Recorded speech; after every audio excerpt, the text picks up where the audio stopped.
സമാധാനം നിങ്ങളോട് കൂടെ.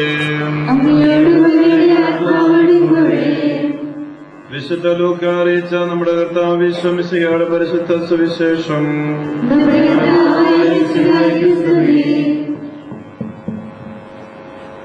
അധ്യായം 2, 22 മുതൽ 38 വരെയുള്ള തിരുവചനങ്ങൾ. മോശയുടെ നിയമമനുസരിച്ച് ശുദ്ധീകരണത്തിലുള്ള ദിവസങ്ങൾ പൂർത്തിയായപ്പോൾ ശിശുവായ യേശുവിനെ കർത്താവിന് സമർപ്പിക്കുവാൻ അവർ ജെറൂസലേമിലേക്ക് കൊണ്ടുപോയി. കടിഞ്ഞൂൽ പുത്രന്മാരൊക്കെയും കർത്താവിന്റെ പരിശുദ്ധൻ എന്ന് വിളിക്കപ്പെടണം എന്നും ഒരു ജോഡി ചങ്ങാതികളെയോ 2 പ്രാവിൻ കുഞ്ഞുങ്ങളെയോ ബലി അർപ്പിക്കണം എന്നും കർത്താവിന്റെ നിയമത്തിൽ പറഞ്ഞിരിക്കുന്നതനുസരിച്ചാണ് അവർ അങ്ങനെ ചെയ്തത്. ജെറൂസലേമിൽ ശിമയോൻ എന്നൊരുവൻ ജീവിച്ചിരുന്നു. അവൻ നീതിമാനും ദൈവഭക്തനും ഇസ്രായേലിന്റെ ആശ്വാസം പ്രതീക്ഷിച്ചിരുന്നവനും ആയിരുന്നു. പരിശുദ്ധാത്മാവ് അവന്റെ മേലുണ്ടായിരുന്നു. കർത്താവിന്റെ അഭിഷിക്തനെ കാണുന്നതുവരെ മരിക്കുകയില്ല എന്ന് പരിശുദ്ധാത്മാവ് അവന് വെളിപ്പെടുത്തിയിരുന്നു. പരിശുദ്ധാത്മാവിന്റെ പ്രേരണയാൽ അവൻ ദേവാലയത്തിലേക്ക് വന്നു. നിയമപ്രകാരമുള്ള അനുഷ്ഠാനങ്ങൾക്കായി ശിശുവായ യേശുവിനെ മാതാപിതാക്കന്മാർ ദേവാലയത്തിൽ കൊണ്ടുചെന്നു. ശിമയോൻ ശിശുവിനെ കൈകളിലെടുത്ത് ദൈവത്തെ സ്തുതിച്ചുകൊണ്ട് പറഞ്ഞു, കർത്താവേ, അവിടുത്തെ വാഗ്ദാനമനുസരിച്ച് ഇപ്പോൾ ഈ ദാസനെ സമാധാനത്തിൽ വിട്ടയക്കണമേ. എന്തെന്നാൽ സകല ജനതകൾക്കും വേണ്ടി അങ്ങ് ഒരുക്കിയിരിക്കുന്ന രക്ഷ എന്റെ കണ്ണുകൾ കണ്ടു കഴിഞ്ഞു. അത് വിജാതീയരുടെ വെളിപാടിന്റെ പ്രകാശവും അവിടുത്തെ ജനമായ ഇസ്രായേലിന്റെ മഹിമയുമാണ്. അവനെക്കുറിച്ച് പറയപ്പെട്ടതെല്ലാം കേട്ട് അവന്റെ പിതാവും മാതാവും അത്ഭുതപ്പെട്ടു. ശിമയോൻ അവരെ അനുഗ്രഹിച്ചുകൊണ്ട് അവന്റെ അമ്മയായ മറിയത്തോട് പറഞ്ഞു, ഇവൻ ഇസ്രായേലിൽ പലരുടെയും വീഴ്ചയ്ക്കും ഉയർച്ചയ്ക്കും കാരണമാകും. ഇവൻ വിവാദ വിഷയമായ അടയാളമായിരിക്കും. അങ്ങനെ അനേകരുടെ ഹൃദയവിചാരങ്ങൾ വെളിപ്പെടും. നിന്റെ ഹൃദയത്തിലൂടെ ഒരു വാൾ തുളച്ചു കയറുകയും ചെയ്യും. പനിവേലന്റെ പുത്രിയും ആശേർ വംശനയുമായ അന്ന എന്നൊരു പ്രവാചകയും അവിടെ ഉണ്ടായിരുന്നു. ഇവൾ കന്യകാപ്രായം മുതൽ 7 വർഷം ഭർത്താവിനോടൊത്ത് ജീവിച്ചു. 84 വയസ്സായ ഈ വിധവ ദേവാലയം വിട്ടുപോകാതെ രാപകൽ ദൈവത്തെ സ്തുതിച്ചുകൊണ്ട് ഉപവാസത്തിലും പ്രാർത്ഥനയിലും കഴിയുകയായിരുന്നു. അവൾ അപ്പോൾ മുന്നോട്ട് വന്ന് ദൈവത്തെ സ്തുതിക്കുകയും ജെറൂസലേമിൽ രക്ഷ പ്രതീക്ഷിച്ചുകൊണ്ടിരുന്ന എല്ലാവരെയോടും ശിശുവിനെ കുറിച്ച് സംസാരിക്കുകയും ചെയ്തു.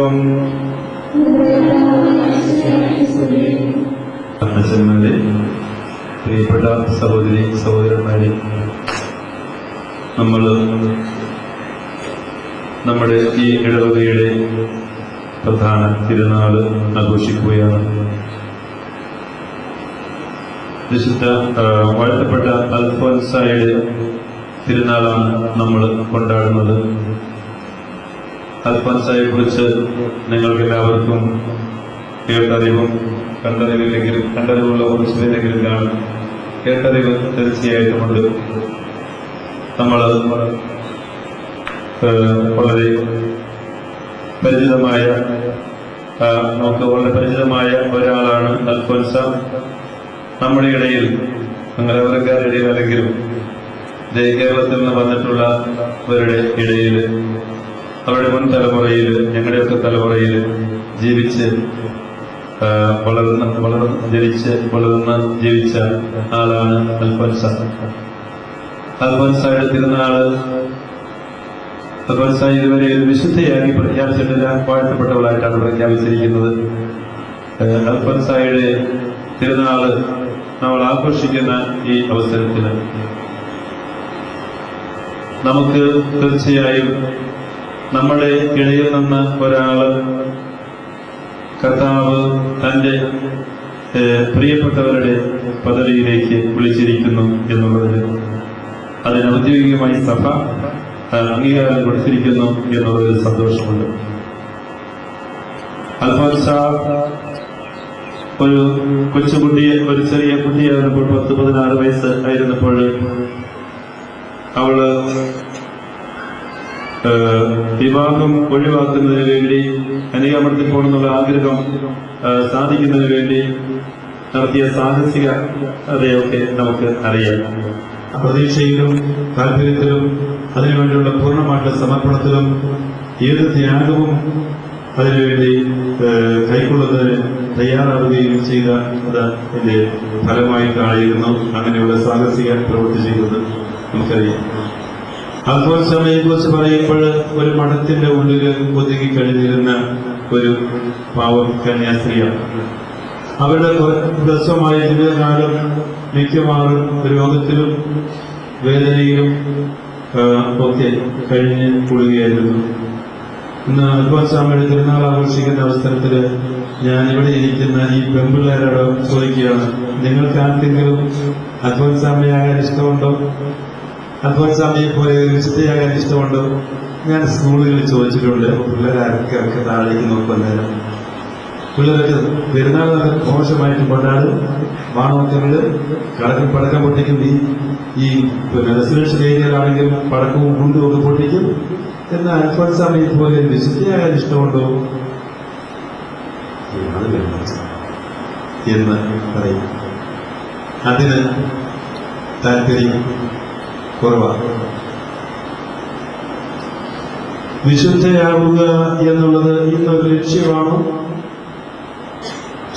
ആണോ? ആർക്കെങ്കിലും എപ്പോഴിരിക്കുന്ന ഈ കുട്ടികളോട്, ഈ യുവ സഹോദരിമാരോടും യുവ സഹോദരന്മാരോട് ചോദിച്ചാൽ ആർക്കെങ്കിലും വിശുദ്ധയാകണമെന്ന് ആരെങ്കിലും പറയുമോ? എനിക്ക് സംശയമാണ്. ഡോക്ടറാകണമെന്ന് പറയുന്നവരുണ്ട്, എഞ്ചിനീയറാണെന്ന് പറയുന്നവരുണ്ട്, നേഴ്സായിട്ട് അമേരിക്കയിൽ പോയി ജോലി ചെയ്യണമെന്ന് പറയുന്നവർ ഉണ്ട്.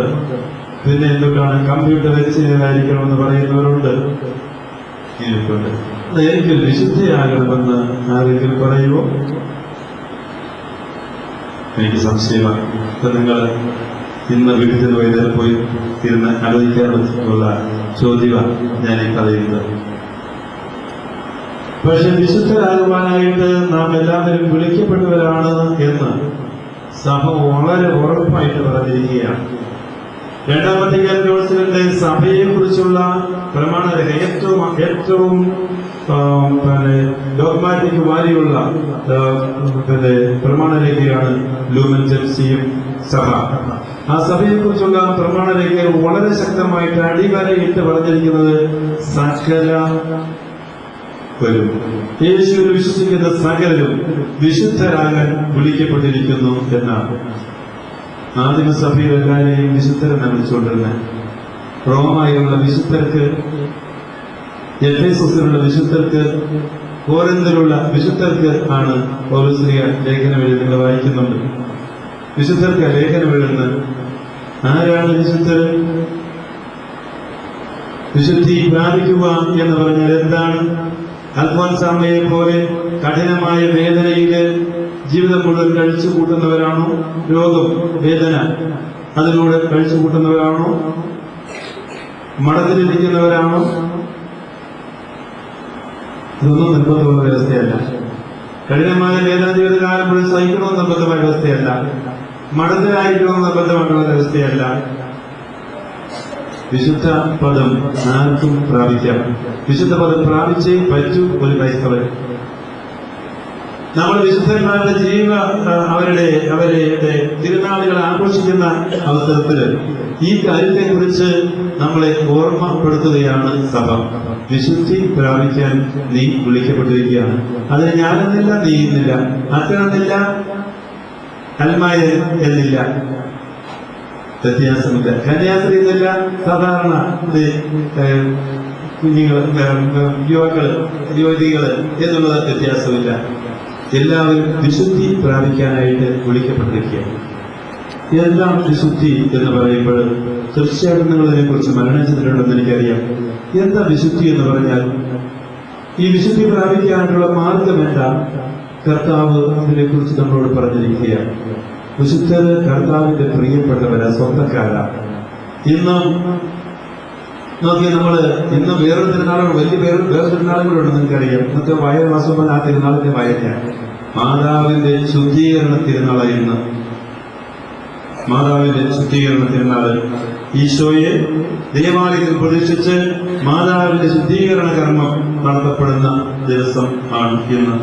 ഞാൻ ആലോചിക്കുകയാണ്, മാതാവിനെ ശുദ്ധീകരിക്കാൻ പുരോഹിതന്റെ മുമ്പിൽ മാതാവ് നിന്നു.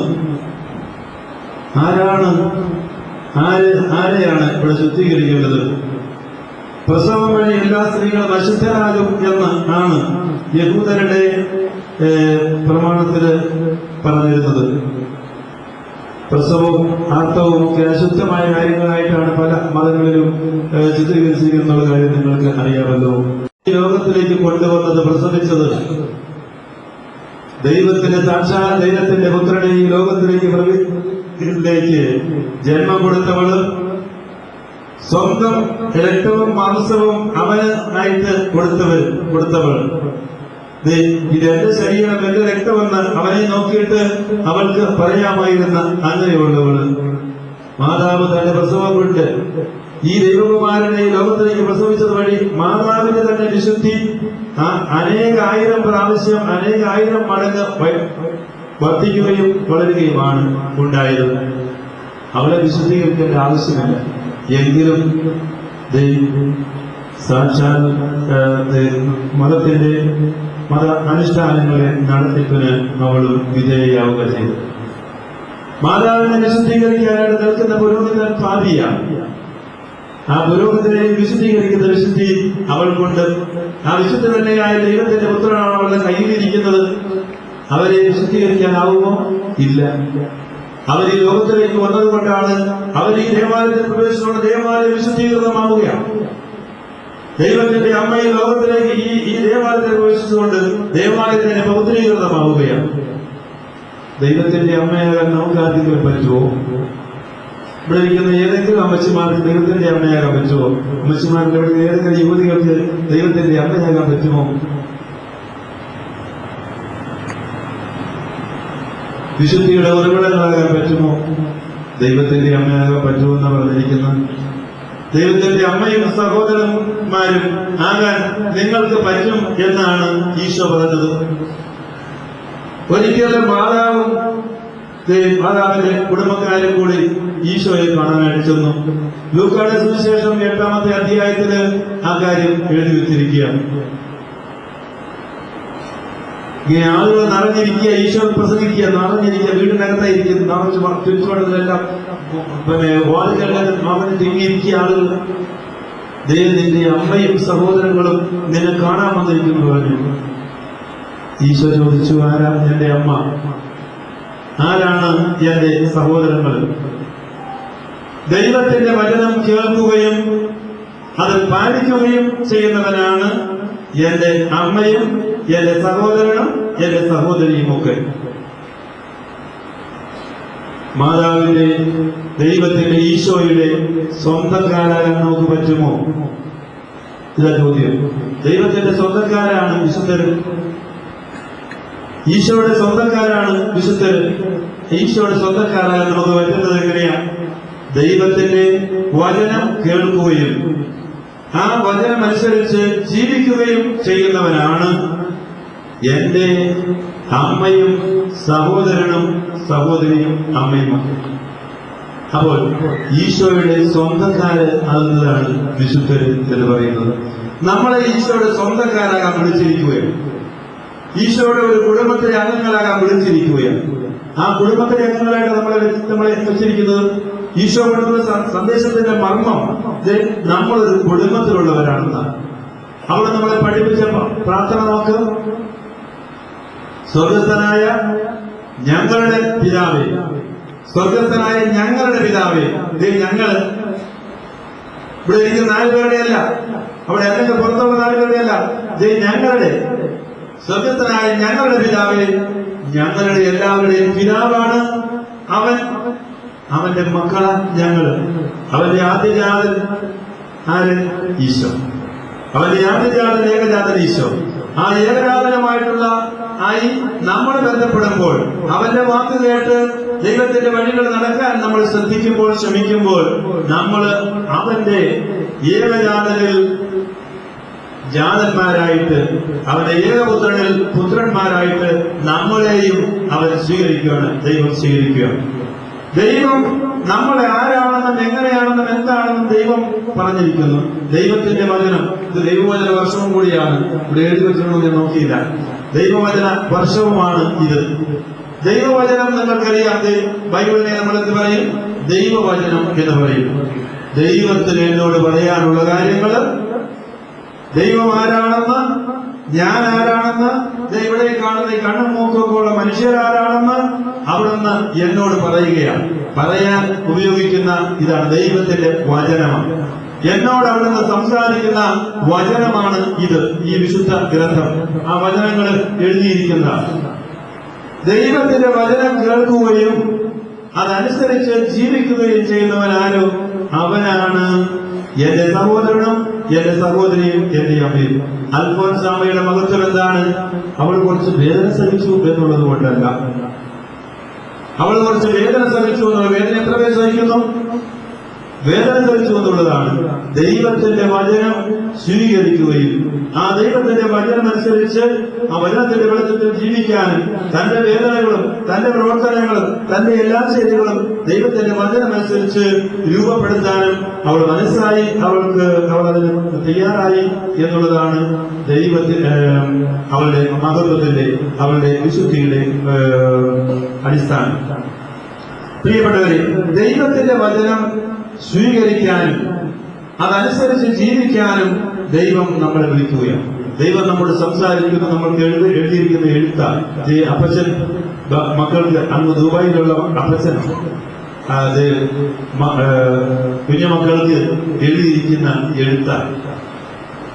ഞാൻ ആരാണെന്ന്, ദൈവം ആരാണെന്ന് നമ്മൾ മനസ്സിലാക്കുന്നത് എങ്ങനെയാണ്? നമ്മൾ മനസ്സിലാക്കുന്നത് ഈ ദൈവത്തിന്റെ വചനത്തിൽ നിന്നാണ്. ഈ വചനത്തിൽ നിന്നാണ് അവിടുന്ന് ആരാണ്, അവിടുത്തെ സ്നേഹം എന്താണ്, അവിടുത്തെ കാര്യങ്ങൾ എന്താണെന്ന്, അവിടുന്ന് എങ്ങനെ നമ്മൾ പെരുമാറണം, നമ്മൾ എങ്ങനെ അവിടുന്ന് ആഗ്രഹിക്കുന്നതെന്ന് ഉള്ള കാര്യങ്ങളെല്ലാം നമ്മൾ മനസ്സിലാക്കുന്നത് ഇവിടുന്നാണ്. ആ വചനം നമുക്ക് വെളിപ്പെടുത്തി തരാൻ വന്നതാരാ? അവിടുത്തെ ഏകജാതൻ. അത് അവനെ കുറിച്ച് തന്നെ പറയുന്ന അവൻ വചനമെന്നാണ്. ഈശോയെ കുറിച്ച് വചനമെന്നാണ് പറയുന്നത്. കാരണം എന്താ? ഈശോയാണ് ദൈവത്തെ ദൈവം സംസാരിക്കുന്നതിന് പകരം നമ്മളോട് സംസാരിച്ച ഈശോയാണ്. ദൈവത്തിന്റെ വാക്കുകൾ, ദൈവത്തിന്റെ ജീവിതം ഉള്ള ദൈവത്തിന്റെ മനസ്സ് നമ്മളെ അറിയിക്കാൻ വാക്ക് ഉപയോഗിക്കുന്നതിന് വേണ്ടിയല്ലേ? വാക്ക് ഉപയോഗിക്കുന്നതിന് വേണ്ടിയിട്ടാണ്, വചനം ഉപയോഗിക്കുന്നതിന് വേണ്ടിയാണ്, സംസാരിക്കാൻ വേണ്ടി. സംസാരിക്കുന്നതാണ് എന്റെ മനസ്സാണ് ഞാൻ സംസാരിക്കുന്നത്. എന്റെ മനസ്സിലുള്ള കാര്യങ്ങൾ നിന്നെ അറിയിക്കാൻ ഞാൻ സംസാരിക്കുക. ഞാൻ ആനയെ കണ്ടു, ഞാനിവിടെ വന്നു, എന്റെ കൂട്ടുകാരോട് ഞാൻ പറഞ്ഞു ഞാൻ ആനയെ കണ്ടു. എന്നീ ആനയിരിക്കുന്ന ആനയും ഇങ്ങനെ വലിയ ആയിട്ടിരിക്കുക. ഞാൻ മദ്രാസില് ഒരു അന്ധരുടെ അല്ല, ഈ മിണ്ടാൻ പാടില്ലാത്തവരുടെ എന്താ പറഞ്ഞ ഡമ്മായിട്ടുള്ള മൂകരുടെ ഒരു പിന്നെ സ്കൂളില് കുറച്ച് ദിവസം ഇങ്ങനെ കഴിയുന്നു. ഞാൻ മൂകരായിട്ടല്ല, ഇങ്ങനെ കഴിയേണ്ടി വന്നു.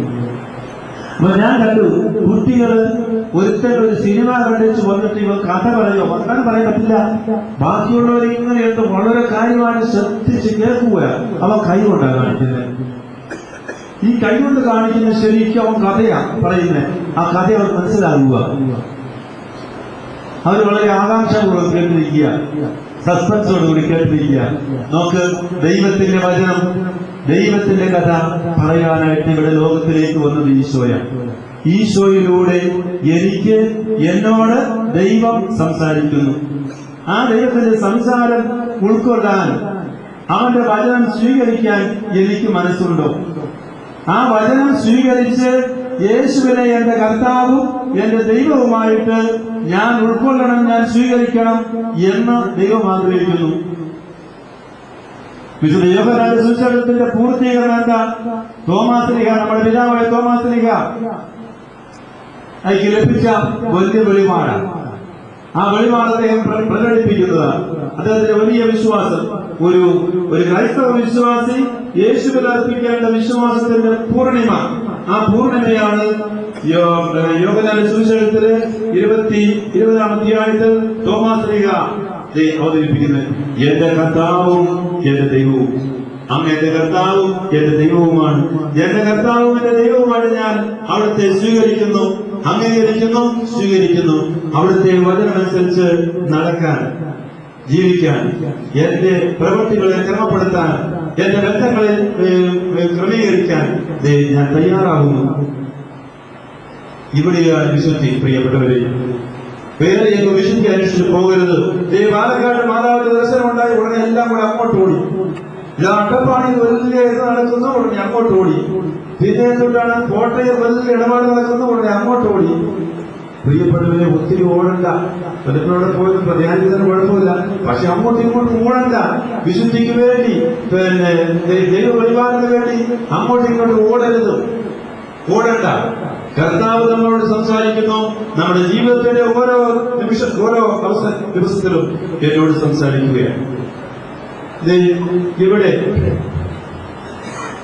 ഈ പള്ളിയില്, ഈ ദേവാലയത്തില് ഇവിടെ ഇരിക്കുമ്പോൾ ഞാൻ ഇവിടെ ഞങ്ങൾ കുറച്ച് ഇവിടെ പ്രാർത്ഥിക്കുന്ന കുറച്ച് ആളുകളുമായിട്ട് ഒന്നിച്ച് ഞങ്ങൾ പ്രാർത്ഥിക്കുക. ആ പ്രാർത്ഥിച്ചപ്പോൾ ഞങ്ങൾക്ക് മനസ്സിലായി, ഇവിടെ വീടില്ലാതെ താമസിക്കുന്നത്, വീടില്ലാത്ത ഏതാനും വ്യക്തികളുണ്ട്. വീടില്ല, അവർക്ക് കിടക്കാൻ വീടില്ല. വേറൊരാളുടെ ഒരു മുസ്ലിമിന്റെ ഒരു തട്ടപ്പുറത്ത് ഒരു ഇച്ചിരി സ്ഥലം കിട്ടിയെടുത്ത് താമസിക്കുക. ഞങ്ങള് അതിവിടെ പങ്കുവെച്ചു, ഞങ്ങളുടെ പ്രാർത്ഥനയിൽ പങ്കുവെച്ചു. ഞങ്ങളതിനു വേണ്ടി പ്രാർത്ഥിച്ചു, ചുമ്മാ എന്നല്ല, അത് ആ വ്യക്തിക്ക് ഒരു വീട് ലഭിക്കുന്ന കിടപ്പാട്, ഒരു തല താഴ്ത്തിയ കിടപ്പാട് കൊടുക്കുന്നതിനെ കുറിച്ച് പ്രാർത്ഥിച്ചു. ഞങ്ങൾ പ്രാർത്ഥിച്ചു. ആ പ്രാർത്ഥനയുടെ അവസാനം തന്നെ എനിക്ക് കുറച്ച് പൈസ സംഘടിപ്പിക്കപ്പെട്ടു. പിന്നെ സാവധാനം ആ വീട് വെച്ചു കൊടുക്കാൻ, അവർക്ക് 2 പേർക്ക് വീട് വെച്ചു കൊടുക്കാനായിട്ടുള്ള പൈസ കിട്ടി. ദൈവം നമ്മളോട് സംസാരിക്കുന്നു. ദൈവം നമ്മുടെ ഇടയിൽ പ്രവർത്തിക്കുന്നു. ദൈവം നമ്മളോട് നമ്മൾ കാണുന്ന വഴിയിൽ ഒരാൾ വീട് കിടക്കുന്നു. ഞാൻ പോകുന്ന അവസരത്തിൽ വേറെ ആരുമില്ല. വിജനപ്രദേശം ഒരാൾ വീട് കിടക്കുന്നു, മരിച്ചിട്ടില്ല, മരിക്കാൻ മരണം സാധ്യതയുള്ള വീട് കിടക്കുന്നു. എന്നോട് ദൈവം അപ്പോഴെന്നെ സംസാരിക്കുക, കടന്നു കണ്ടില്ല, കടന്നു വയ്ക്കൂ, അല്ല പിന്നെ കുഴപ്പമാകും എന്ന് നമ്മൾ വിചാരിക്കുന്നു. അതല്ല, എനിക്ക് ഇത് കിടക്കുന്നത് എന്റെ സഹോദരനാണ് എന്ന് എനിക്ക് മനസ്സിലാക്കാൻ കഴിയുമെങ്കിൽ ദൈവത്തിന്റെ സ്വരം ഞാൻ കേൾക്കുകയാണ്. ദൈവത്തിന്റെ സ്വരം വ്യക്തമാണ്, ഈ കാര്യം സംശയമില്ല. ദൈവത്തിന്റെ സ്വരം നന്മയ്ക്ക് വേണ്ടിയുള്ള സ്വരമാണ്, നീതിക്ക് വേണ്ടിയുള്ള സ്വരമാണ്. ഇന്നത്തെ 1-ാമത്തെ വായന വായിച്ചു കേട്ട്, നീ എന്റെ പ്രിയപ്പെട്ടവൻ, കർത്താവിന്റെ ദാസൻ, പ്രിയപ്പെട്ട ദാസനെ കുറിച്ച് നമ്മൾ കേട്ടു. ഞാൻ നിന്നെ എന്തിനു വിളിച്ചിരിക്കുന്നു? നിന്നെ നീതി സ്ഥാപിക്കാൻ വേണ്ടി വിളിച്ചിരിക്കുന്നു. ആന്തർക്ക് കാഴ്ച കൊടുക്കാൻ നിന്നെ വിളിച്ചിരിക്കുന്നു. കാരാഗ്രഹത്തിൽ ഇരിക്കുന്നവരെ തടവറയിൽ നിന്ന് പുറത്തു കൊണ്ടുവരാൻ ഞാൻ നിന്നെ വിളിച്ചിരിക്കുന്നു. അന്ധകാരത്തിൽ ഇരിക്കുന്നവരെ ഇരുത്തറയിൽ നിന്ന് വെളിച്ചത്തിലേക്ക് ആനയിക്കാൻ നിന്നെ ഞാൻ വിളിച്ചിരിക്കുന്നു. നിന്നെ വിളിച്ചിരിക്കുന്നത് നീതി സ്ഥാപിക്കാൻ, ദൈവത്തിന്റെ തിരുഹിതം സ്ഥാപിക്കാനാണ്. ദൈവത്തിന്റെ തിരുഹിതം നമ്മുടെ ജീവിതത്തിന്റെ വിവിധ സാഹചര്യങ്ങളിൽ നമ്മൾ അറിയും, നമ്മൾ കാണും. അത് കാണുമ്പോൾ നമുക്ക് പുറംതിരിഞ്ഞു പോകാം. പുറംതിരിയാതെ നമുക്ക് ആ ദൈവത്തോട് ചേർന്ന് നിൽക്കാം. എങ്ങനെ കാര്യം നടത്തുമെന്ന് നമുക്കറിയുന്നില്ല, എന്നിരുന്നാലും അവനോട് ചേർന്ന് നിൽക്കാം. മുറുകെ പിടിച്ചതേ എനിക്ക് അറിയത്തില്ല എന്നെ സാധിക്കുമെന്ന്, എങ്കിലും നിന്നോട് കൂടി ഞാൻ നടക്കുന്നു എന്ന് നമുക്ക് പറയാം. തീർച്ചയായും കർത്താവ് നടത്തിത്തരുന്നത് ഉറപ്പാണ്. നമ്മുടെ വെറും സ്വാർത്ഥ കാര്യങ്ങൾക്ക് മാത്രമല്ല പ്രാർത്ഥിക്കേണ്ടത്. പിള്ളേരെല്ലാവരും പ്രാർത്ഥിക്കും, ഇവിടെയുള്ള പിള്ളേരെല്ലാവരും പ്രാർത്ഥിക്കും. ഞാൻ ഇവിടെ ആയിരുന്നപ്പം, ഞാൻ ഇവിടുത്തെ പഴയ കാര്യമാണ് മക്കളുടെ അറിയാൻ വേണ്ടി പറയാം. ഞാൻ ഇവിടെ ആയിരുന്നപ്പം പിള്ളേരെല്ലാം പരീക്ഷയാകുമ്പോഴത്തേക്കും അവരുടെ കുറെ പേരായും പുസ്തകമൊക്കെ വരും. അച്ഛാ ഇതൊന്ന് വെച്ചു തരണം, എന്തിനാ ഈ പേരാവിടെ പരീക്ഷ എഴുതി പാസ്സായാൽ. ഞാൻ തൊക്കോട് ചെന്നപ്പോൾ അവിടെ കുമാരന്റെ സമയത്ത് കുമാരിക്കും മുമ്പിൽ കൊച്ചുങ്ങളിങ്ങനെ പോവാമിട്ട് കിടച്ചോ പേടിയ അച്ഛാന്ന് പറഞ്ഞു. ഞാൻ മക്കൾ പേടിക്കണം, ഇതെല്ലാം പണമെന്നിരിക്കുക ഈ പേരായി പുസ്തകമല്ലാണ്. ഞാൻ പറഞ്ഞു പേരായി പുസ്തകമൊന്നും അല്ല, പ്രാർത്ഥന ആവശ്യം നിങ്ങൾക്കാ. നമ്മൾ പേരായിക്കോട്ട് തരാം, പക്ഷെ നിങ്ങൾക്ക് വേണ്ടി ഞാൻ പ്രാർത്ഥിക്കുന്നു.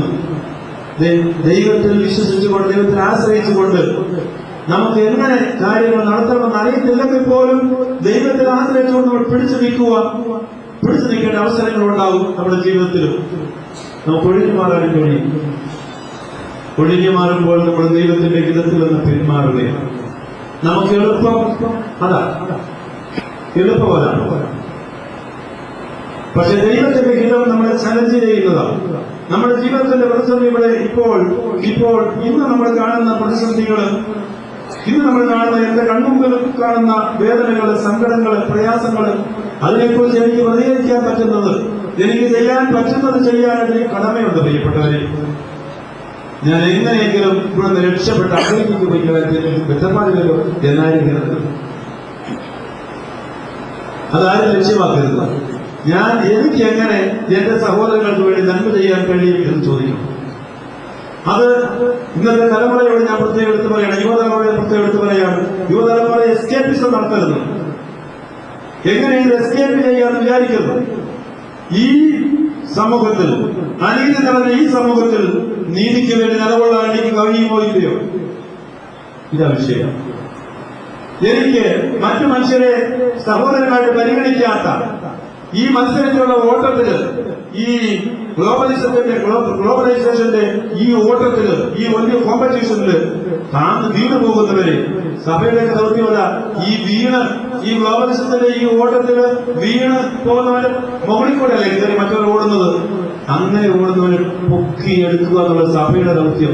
സഭയ്ക്കല്ലാതെ ഇവിടെ എല്ലാവർക്കും ഇവിടെ സ്വർഗം എന്ന് വെച്ചാൽ സാമ്പത്തിക സ്വർഗം പണിയല്ല സഭയുടെ പ്രസ്ഥാനമല്ല. ഈ ഗ്ലോബൽ ഓട്ടത്തില് വീണു പോകുന്ന കുറെ പേരുണ്ട് ഇവിടെ. അവന്റെ മുകളിൽ കൂടെ കയറി മറ്റുള്ളവർ ഓടും. അവൻ ചത്തോ തിരിച്ചെന്നുള്ള പ്രശ്നമല്ല. അങ്ങനെയുള്ളവരെ പൊക്കിയെടുക്കുക എന്നുള്ളതാണ് സഭയുടെ ദൗത്യം. ഈ കാര്യം നമ്മൾ മനസ്സിലാക്കണം പ്രിയപ്പെട്ടവര്. അത് നമുക്ക് സഭ ഒന്നായിട്ടും വ്യക്തിപരമായിട്ടും ചെയ്യാൻ പറ്റും. നമുക്കൊക്കെ പറ്റുന്ന ഒരു മേഖലയുണ്ട്, പറ്റുന്ന ഒരു പരിവൃത്തമുണ്ട്. ആ വൃത്തത്തിലേക്ക് ചെയ്യാൻ നമ്മൾ ബാധ്യസ്ഥരാണ്. യേശുവിനെ വിശ്വസിക്കുന്നവര് യേശുവിന്റെ സഭയുടെ സ്ട്രഗിൾസ്, സഭയുടെ ഈ സമരത്തിൽ ദൈവത്തിന് വേണ്ടി, ദൈവവിശ്വാസത്തിന് വേണ്ടി, നീതിക്ക് വേണ്ടി, ധാർമ്മികതയ്ക്ക് വേണ്ടിയുള്ള ദൈവത്തിന്റെ ഒത്തുള്ള ഈ സമരത്തില് കൂട്ടുനിൽക്കണം. ഞാൻ വിശുദ്ധരായിരിക്കുന്നു, ഞാൻ പള്ളിയിൽ പോകുന്നു, ഞാൻ കുമ്പസാരിക്കുന്നു, ഞാൻ കുർബാനയിൽ കൊള്ളുന്നു, ഞാൻ മറ്റുള്ളവരുടെ കാര്യമൊന്നും ഞാൻ ഇടപെടുന്നില്ല, അറിയുന്നുമില്ല, ഒന്നും കേൾക്കുന്നുമില്ല, ഞാൻ എന്റെ കാര്യം നോക്കുന്നു, ഞാൻ എന്റെ ജോലി നടത്തുന്നു എന്ന് പറയുന്നതായിട്ട് എനിക്കും ഉണ്ട് ഉത്തരവാദിത്വം.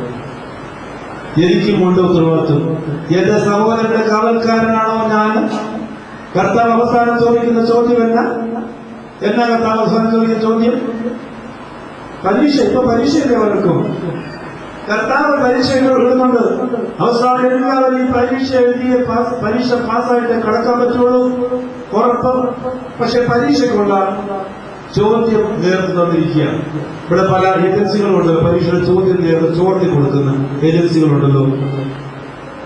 എന്ന് പറഞ്ഞ കർത്താവ് ഈശോ ദൈവത്തിന്റെ പരീക്ഷയുടെ ചോദ്യം ചോർത്തി ക്രിമിനൽ കുറ്റമാണ് ചെയ്തിരിക്കുന്നത്.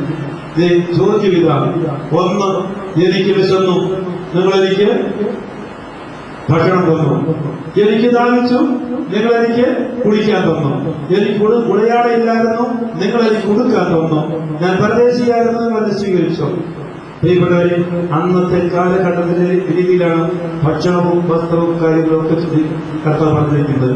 ഇന്നിപ്പോ ഭക്ഷണത്തിനല്ലായിരിക്കും ചിലപ്പോ പഞ്ഞം വേറെ ചില കാര്യങ്ങൾക്കായിരിക്കും പഞ്ഞം. ഒരു മനുഷ്യന് മദർതെരേസ പറഞ്ഞു, യൂറോപ്പിൽ ചെന്ന് പറഞ്ഞു, യൂറോപ്പില് ഇന്ത്യയിലേക്കാളും വലിയ ദാരിദ്ര്യമാണ് യൂറോപ്പിൽ ഭക്ഷണത്തിനല്ല, വസ്ത്രത്തിനുമല്ല, യൂറോപ്പിൽ സ്നേഹത്തിനും പരിഗണനയ്ക്കുമാണ് ദാഹം. സ്നേഹവും പരിഗണനയും കിട്ടാത്തവരോട് ഒരു വാക്ക്, ഒരു നോക്ക്, ഒരു താങ്ങ് അവർക്ക് വേണ്ടി നൽകാൻ എനിക്ക് കഴിയുമോ ഇല്ലയോ? പ്രിയപ്പെട്ടവരെ, വിശുദ്ധി നേടാനായിട്ട് കർത്താവ് എന്നോട് ആവശ്യപ്പെട്ടിരിക്കുന്നത് അവിടുത്തെ വചനം കേൾക്കാനും ആ വചനം പാലിക്കാനുമാണ്. കർത്താവിന്റെ വചനം കേൾക്കാനും ആ വചനം പാലിക്കാനും അത് നമുക്ക് അന്നേരം വെളിപ്പെടുന്ന ദൈവത്തിന്റെ ഹിതം ചെയ്യാനും യേശുവിന്റെ സഭയുടെ ലക്ഷ്യങ്ങൾ, കർത്താവിന്റെ നീതിയും കർത്താവിന്റെ രാജ്യവും ഇവിടെ നടപ്പാക്കുവാനുള്ള യേശുവിന്റെ സഭയുടെ സ്ട്രഗിൾസ്, സഭയുടെ സമരങ്ങളിൽ അതിനോട് കൂടിച്ചേർന്ന് നിൽക്കുക. അതിൽ പങ്കുചേരുക. യേശുവിന്റെ സഭയുടെ സഹനത്തോട് കൂടി ചേർന്നപ്പോഴാണ് അൽഫോൻസ തന്റെ കൊച്ചു സഹനങ്ങളൊക്കെ ഈ സഭയുടെ സഹനത്തോട് കൂടി ചേർത്ത് അവൾ കാഴ്ചയാക്കി വെച്ചു. യേശുവിന്റെ സഹനത്തോട് കൂടി ചേർത്തുള്ള കാഴ്ചയാക്കിയിട്ട് വെച്ചു. എനിക്ക് ഇന്ന് ചെയ്യേണ്ട കാര്യങ്ങൾ ദൈവത്തിന്റെ വചനത്തിന്റെ അടിസ്ഥാനത്തിലും ദൈവത്തിന്റെ നീതിയുടെ അടിസ്ഥാനത്തിലും ഞാൻ ചെയ്യാൻ തയ്യാറാകുമ്പോൾ ഞാൻ വിശുദ്ധി പ്രാപിക്കുകയാണ്. വിശുദ്ധി പ്രാപിക്കാനായിട്ട് മറ്റെങ്ങോട്ടും ഓടണമെന്ന് നിർബന്ധമില്ല. റോമിലേക്ക് പോകണമെന്ന് നിർബന്ധമില്ല. ജെറൂസലത്തേക്ക് പുതുത്തയാത്ര പോകണം നിർബന്ധമില്ല. ഇവിടെ നിങ്ങളുടെ എളിയ സാഹചര്യങ്ങളിൽ, എളിയതല്ലാത്തതുമായിട്ടുള്ള വലിയതുമായിട്ടുള്ള സാഹചര്യങ്ങളിൽ നിന്നാൽ മതി. ആ സാഹചര്യത്തിൽ വെളിപ്പെടുത്തപ്പെടുന്ന ദൈവത്തിന്റെ തിരുഹിതം, ദൈവത്തിന്റെ തിരുവചനം, ദൈവത്തിന്റെ ഹിതം, ആ ഹിതം മനസ്സിലാക്കാൻ, സ്വീകരിക്കാൻ, അതിനോട് പ്രതികരിക്കാൻ എനിക്ക് മനസ്സുണ്ടോ, കഴിവുണ്ടോ? ഇതാണ് വിശുദ്ധി പ്രാപിക്കാനുള്ള മാർഗം. ഇത് ചെയ്യാതെ പ്രിയപ്പെട്ടവരെ ആരും ദൈവത്തെ പ്രീതിപ്പെടുത്തുകയില്ല. ദൈവത്തെ പ്രീതിപ്പെടുത്താനുള്ള ഏക മാർഗം ഇതാ. ഒരച്ഛനായ എനിക്കും സിസ്റ്റർമാരായിട്ട് ഇരിക്കുന്ന ഇവർക്കും കർത്താവിനുള്ള ദൈവജനമായിട്ട് നിൽക്കുന്ന നിങ്ങൾക്കും, ഞങ്ങൾക്ക് ദൈവത്തിൽപ്പെട്ടവരാണ്, പ്രത്യേക കാറ്റഗറിയാണ് പറയാണ്, നിങ്ങൾക്കും വിശുദ്ധി പ്രാപിക്കാൻ വേറെ മാർഗമില്ല. ഓരോരുത്തർക്കും പ്രത്യേകമായിട്ടുള്ള മാർഗമോ പ്രത്യേകമായിട്ട് ടിക്കറ്റോ ഇല്ല. അച്ഛന് വേറെ ടിക്കറ്റ്, കന്യാസിക്ക് വേറെ ടിക്കറ്റ്, ദേവന്മാർക്കാർക്ക് വേറെ ടിക്കറ്റ് ഒന്നുമില്ല. എല്ലാവർക്കും ഒരേ ഒരു കാര്യമാണ് പറഞ്ഞിരിക്കുന്നത്: ദൈവത്തിന്റെ ഹിതം സ്വീകരിക്കാനും അവിടുത്തെ ഹിതം എന്നെ കൊണ്ട് ആകുന്ന രീതി നടപ്പാക്കാൻ, അത് നടപ്പാക്കാൻ ശ്രമിക്കുന്നവരോട് കൂട്ടുചേർന്ന് നിൽക്കാൻ, ഇതിനു വേണ്ടിയിട്ടാണ് കർത്താവ് എന്നെ വിളിക്കുന്നത്. പ്രിയപ്പെട്ടവരെ, വിശുദ്ധരുടെ തിരുനാളുകൾ നമ്മൾ ആചരിക്കുമ്പോൾ അവര് ഇങ്ങനെ ദൈവത്തോട് കൂട്ടുചേർന്നവരാണ്, ദൈവത്തിന്റെ സ്വന്തക്കാരായിരുന്നവരാണ്. വചനം ശ്രമിക്കുകയും വചനം നടപ്പാക്കാൻ പരിശ്രമിക്കുകയും ചെയ്യുന്നതിലൂടെ ദൈവത്തിന്റെ ഈശോയുടെ സ്വന്തക്കാരാകാനായിട്ട് ശ്രമിച്ചവരാണ് അവരെ നമുക്ക് ഓർക്കാം. നമുക്ക് അവരെ ബഹുമാനിക്കാം. നമ്മള് പരാജയവും പോരായ്മകളും ഒക്കെ ഉള്ളവർ. ഈ പരാജയത്തിലും പോരായ്മയിലും എന്റെ ജ്യേഷ്ഠൻ, എനിക്ക് മാർഗദീപമായിരിക്കുന്ന ജ്യേഷ്ഠൻ മുന്നാലെ പോയിരിക്കുന്നു. എന്റെ ചേച്ചി ഇതാ മുന്നാലെ പോയിരിക്കുന്നു. യേശുവിന്റെ കുരിശുമെടുത്തുകൊണ്ട് അവന്റെ പിന്നാലെ പോയ എന്റെ മൂത്ത സഹോദരിയ പുണ്യവതി, എന്റെ മൂത്ത സഹോദരനാണ് പുണ്യവൻ. നമ്മളെല്ലാവരും ഇവരുടെ കുടുംബത്തിൽപ്പെട്ടവരാണ്. ആ കുടുംബത്തിൽ പോരായ്മകളും പരിമിതികളൊക്കെ ഉണ്ടെങ്കിലും നമ്മൾ അവരെ നോക്കി നമ്മുടെ പരിമിതികളെ കുറയ്ക്കാനും തെറ്റുകളെ തിരുത്താനും ഒക്കെ നമ്മൾ ശ്രദ്ധ വയ്ക്കുക. ഇതാ തിരുനാളുകൾ നമ്മളോട് പറയുന്നത്. പ്രിയപ്പെട്ടവരെ, ഞാൻ നീട്ടുന്നില്ല. നിങ്ങൾക്കെല്ലാം ഇന്ന് വിശുദ്ധ വാഴ്ത്തപ്പെട്ട അൽഫോൻസാമ്മയുടെ തിരുനാൾ ആഘോഷിക്കുന്ന ഈ അവസരത്തിൽ എല്ലാവർക്കും അൽഫോൻസായെ പോലെ വിശുദ്ധരാകാനുള്ള വിളി കൊണ്ടെന്നുള്ള കാര്യം മറന്നേക്കരുത്. ഇരിക്കുന്നതൊന്നും മറന്നേക്കരുത്. അൽഫോൻസായെ പോലെ വിശുദ്ധരാകാൻ നഴ്സുമാരെ പഠിക്കുന്നവർക്ക് എന്താ ചെയ്യേണ്ടത്? മനസ്സിലിരിക്കുകയല്ല വേണ്ടത്. അവര് വേദന സഹിച്ച് കിടക്കുകയല്ല വേണ്ടത്. വേദന സഹിച്ച് കിടക്കുന്നവരെ നിങ്ങളുടെ സാമീപ്യം കൊണ്ട്, നിങ്ങളുടെ സ്പർശനം കൊണ്ട്, നിങ്ങളുടെ സാമീപ്യം കൊണ്ട്, നിങ്ങളുടെ പരിചരണം കൊണ്ട്, അത് കർത്താവിന്റെ നാമത്തിൽ, കർത്താവിന്റെ മുഖം കണ്ടുകൊണ്ട് അവരെ ശുശ്രൂഷിക്കുമ്പോൾ നിങ്ങൾ വിശുദ്ധിയുടെ പടവുകൾ ചവിട്ടിക്കയറും. അതുപോലെ അധ്യാപകരാണെങ്കിൽ ഗുരുവായ ഈശോയുടെ വചനങ്ങള് മനസ്സിലാക്കി എന്റെ കുഞ്ഞുങ്ങൾക്ക് ദൈവത്തിന്റെ വചനം മനസ്സിലാക്കാനും ആ വചനം കേൾപ്പിച്ചു കൊടുക്കാനും അവിടുത്തെ മക്കളായിട്ട് ഈ കുഞ്ഞുങ്ങളെ രൂപപ്പെടുത്തിയെടുക്കാനും ഒരു അധ്യാപകന്റെ കഴിവ് ഉപയോഗിക്കുമ്പോൾ നമുക്ക് പറയാം, അധ്യാപകർ വിശുദ്ധിയുടെ പടവുകൾ നോക്കിക്കയറുകയാണ്. ഒരമ്മ എങ്ങനെയാണ് വിശുദ്ധയാകുന്നത്? പാവപ്പെട്ട അമ്മ വീട്ടിൽ പണിയും പുറത്ത് പണിയും എല്ലാം കൂടെ നടത്തുന്ന ഈ അമ്മ, ആ അമ്മ തന്റെ മാതൃത്വത്തിന്റെ ഉത്തരവാദിത്വം ഈ കുഞ്ഞുങ്ങൾക്ക് ദൈവത്തിന്റെ വചനം വെളിപ്പെടുത്തി കൊടുക്കാനുള്ള ഉപകരണമായി തീരുമ്പോൾ, ദൈവത്തിന്റെ അവിടുന്ന് ആഗ്രഹിക്കുന്ന രീതിയിൽ ജീവിക്കാനുള്ള ജീവിതത്തിന്റെ മാതൃകയായി പ്രചോദനമായിട്ടും അമ്മ തീരുമ്പോൾ അമ്മ വിശുദ്ധിയുടെ പടവുകൾ ചവിട്ടി കയറുകയാണ്. പ്രിയപ്പെട്ടവരെ, വിശുദ്ധരുടെ തിരുനാൾ ആഘോഷിക്കുന്ന ഈ അവസരത്തിൽ നമുക്ക് സന്തോഷിക്കാൻ, ഞാൻ വിശുദ്ധ പദവിയിലേക്ക് നമ്മളെല്ലാവരും വിളിക്കപ്പെട്ടിരിക്കുന്നു എന്നുള്ളതിനെ ഓർത്ത് നമുക്ക് സന്തോഷിക്കാം.